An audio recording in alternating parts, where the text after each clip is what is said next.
What is up, YouTube?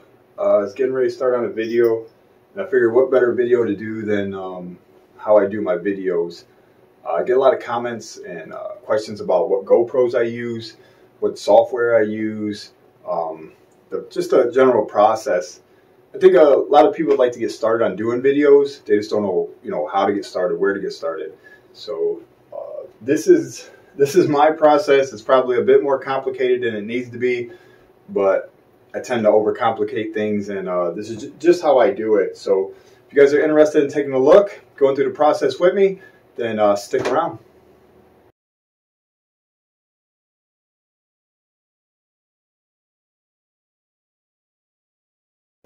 Alright, I figured what better place to start than the actual beginning. So these are my GoPros. These are the ones I use on a daily basis. We'll take a look at them, how I use them, what the base of them is for, and a brief description on them. Starting with the oldest one, which would be the GoPro Hero. We'll take a look at it first. Alright guys, this is my GoPro Hero. This is one of the original Heroes. You can't swap out the battery. It's pretty much just plug and play, turn it on, and record. This is the one you see when this is my drop camera. This is the one you see when I hook it on a log and let it fly. When I hook it on a branch and cut it, or when I drop stuff on it. So it comes with a protective case on it already, so I'm not too worried about it, and it's pretty old and beat up, so it is the one we use for this situation. Next up is the GoPro Hero 3. Now, this is my second GoPro Hero 3. The first one burned up on a 90-degree day. It was nice and hot, and it literally went fizz. You heard it fizz, and then it was done. Never come back to life. So that's this camera here. Alright guys, this is the GoPro Hero 3. This is not the Plus. This is just a regular GoPro Hero 3. You see this one is usually I set it on the ground somewhere. I'll hook it to the ladder. I'll put it on a tree stump or on a fence or something, and it's the one you see aimed up at the tree. The footage on this, as you can tell, is kind of grainy, so you have to do quite a bit of color grading and touching up the footage. It's usually pretty dark and pretty grainy. It does have an LCD back screen that I picked up for it, which allows you to finally see what you're aiming the camera at. If you don't have this, it's just a shot in the dark. You aim it up there, you get what you get. So this helps, but it does drain a lot of battery. And that's the GoPro Hero 3. Alright guys, up next now is the GoPro Hero 5. This is the original helmet cam. This is the one that pretty much got the helmet stuff started, and let's take a look at it. Alright guys, this is the GoPro Hero 5. This is the one in all the older videos I used as a helmet cam. Now that we've upgraded, this has been moved over to a ground cam similar to the GoPro Hero 3. This is one of the ones you'll see I put on a fence post or something like that, shine up into the tree, and try to catch all that footage. This is a pretty good camera. It does shoot in 4K. This should be 4K. We're shooting it now. I normally use and shoot in 1080 at 30 or 60 frames per second. So this is the 4K footage. GoPro Hero 5, good camera. Alright guys, after the GoPro Hero 5, we upgraded to the GoPro Hero 7. And that's this one right here. Alright guys, this is our look at the GoPro Hero 7. This one also does 4K, 30, 60 frames per second. I think it does 120, 120 frames per second. Like I said, mostly I shoot in 1080, 30 or 60 frames per second. But this was my first big upgrade. The huge noticeable difference over the GoPro Hero 5, just in quality of film and just how much better it shoots. I've had no issues out of this camera. Probably hands down the best camera I own, and that's the GoPro Hero 7. Okay, looks like we're going to end this part with the newest edition, which would be the GoPro Hero 8, and that is this camera right here. Alright guys, this is the GoPro Hero 8. This is the one you see, this is the helmet cam. I mainly use this 100% time on the helmet cam. The footage is great, the quality is phenomenal. I think the stabilization on this is better than any GoPro out right now. Again, I don't know, there's a Hero 9 out now, I have not tried that, I know nothing about that. But as far as the 8 and back, the video stabilization on this is tremendous. A few things I don't like about it is the camera lens. You cannot replace the lens. These other GoPros, such as the 5 or the 7, so you can take this lens off and replace it if something scratches that. On the GoPro Hero 8, you cannot. So if you scratch up that lens, you're out of luck. I think it's pretty much trash. So we got to be real careful with the lens, or I'm going to have to buy some kind of cover or lens cover for it. Other than that, it does have some freezing issues. It does not like to play in the cold. I brought it out the other day, really cold job. It lasted about 5 seconds, kaput, that was it, it shut down. The GoPro 5 went through a whole battery cycle, and the GoPro Hero 7 lasted about a half an hour, and then I looked at it and the screen was all kind of weird and some stuff was happening, so I just shut it down. That was the end of that. But other than that, and the few times that it has froze up on me, I had to pull the battery out and put it back in. Other than that, it's been a great camera. Again, the quality is phenomenal. The hyper stabilization is just really, it's super smooth. And this is the helmet cam, and it's the GoPro Hero 8.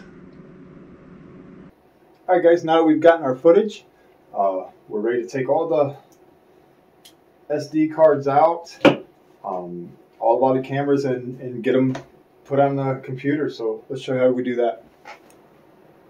All right, what we got here is a cheap little $20 USB 3.0 card reader, and that allows me to add multiple, up to 2 if you have the adapter here. 2, let's see which way that goes in. 2 SD cards. Reads way faster than just plugging the GoPro in and run off the GoPro. The card reader works way faster. So I'm able to come over here at this point, and we'll just make a new, let's go here. We'll make a new folder, and we'll put all of our footage into the new folder.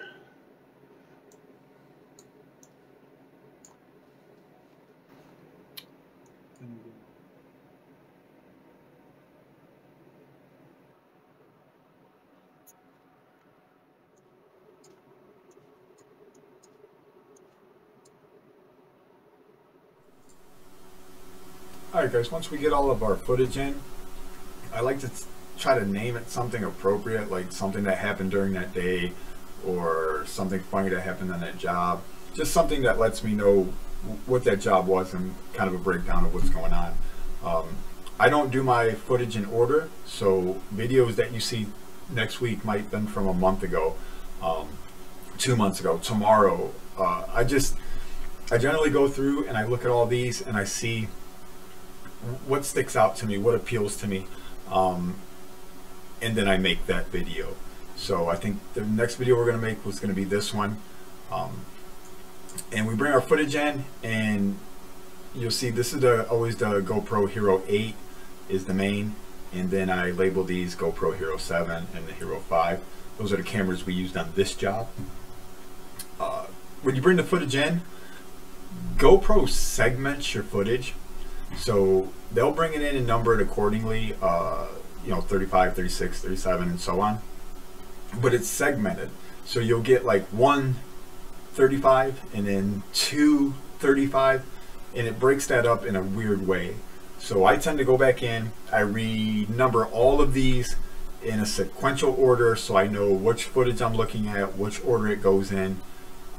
It just works better for me. So we're going to go ahead and do that, and then we'll be back.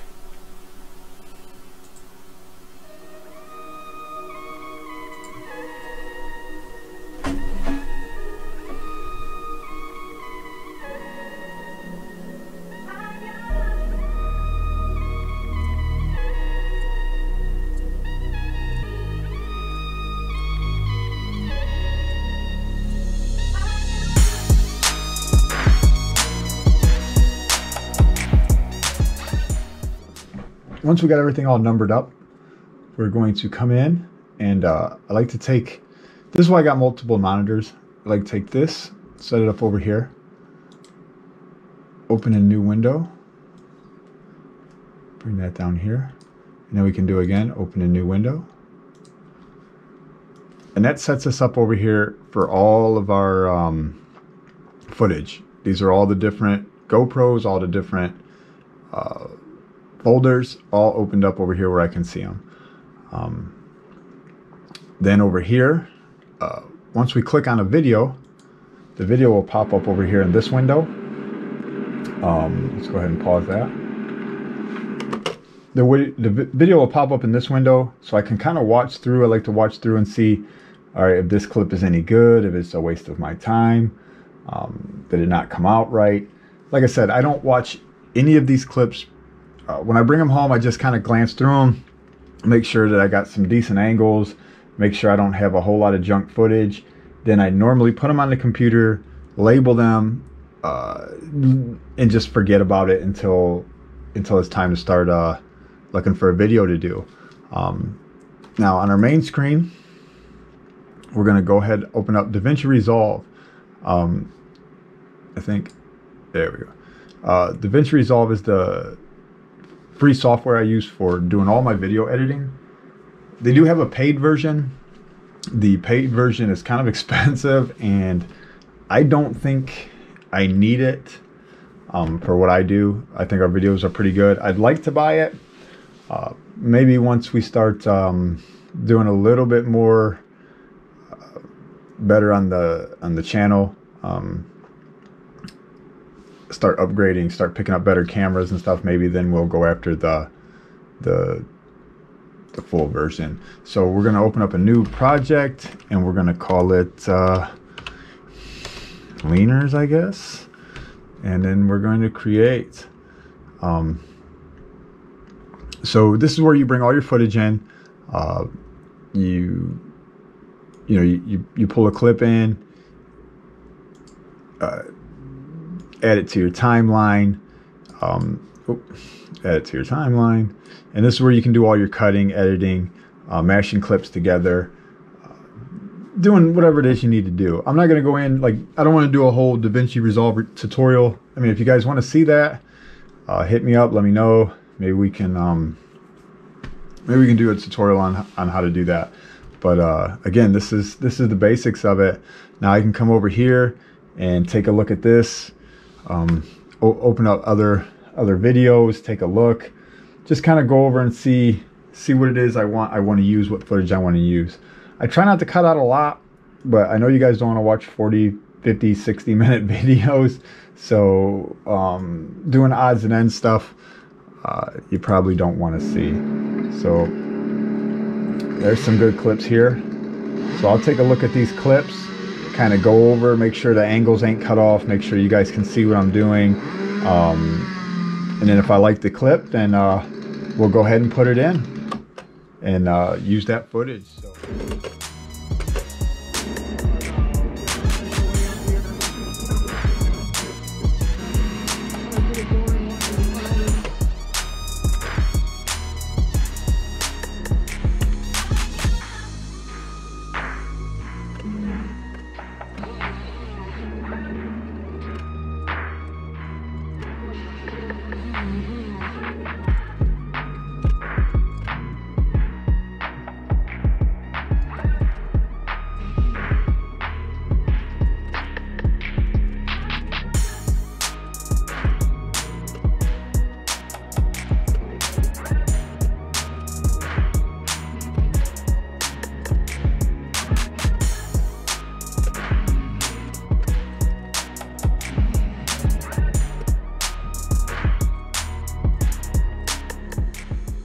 One more thing I'd like to add for the people who are new to the YouTubing and doing videos.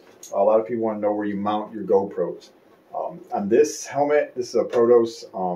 I'm able to mount mine on the top here using just the regular pad it comes within the mount. That also enables me to open up the vents, no problem, and lift up my visor. I also have a mount on my other helmet, which I haven't put on this one yet, for right here. and then you have to kind of angle the GoPro, either put it on a, there's like a little adjuster for it, or extender, and then you can put the mount here and angle and get that kind of side view that people like. I haven't done that with this helmet. I've been sticking with the top mount. If you look at Stillborn, he's got a real cool mount that he puts kind of on the back with a stand on it. That's a real cool setup there. Gives you another view. I try to use all my angles with my different camera setups, putting them around the tree in different parts and different areas. The helmet view is awesome. Gives you a good first-person view, but I really like to try to expand the view so that you can see where I am in the tree, what area I'm working on, and kind of get a full and better aspect. So again, we got our video footage set up. We'll go through now, and I'll piece all of this together, cutting and editing, and then that'll be it. We'll find some music. There's several different apps where you can find music, free music, some you got to pay for, and then mash that all together and see what we come up with. So keep your eye out for this video. I don't know what we'll actually name it, but keep your eye out for it. And guys, if you're new to the channel, thanks for stopping by. Make sure you hit the subscribe button. Hit the like, hit that bell icon. That way you know when we're going to put out new videos. If you're not new to the channel, extreme thank yous for all the support.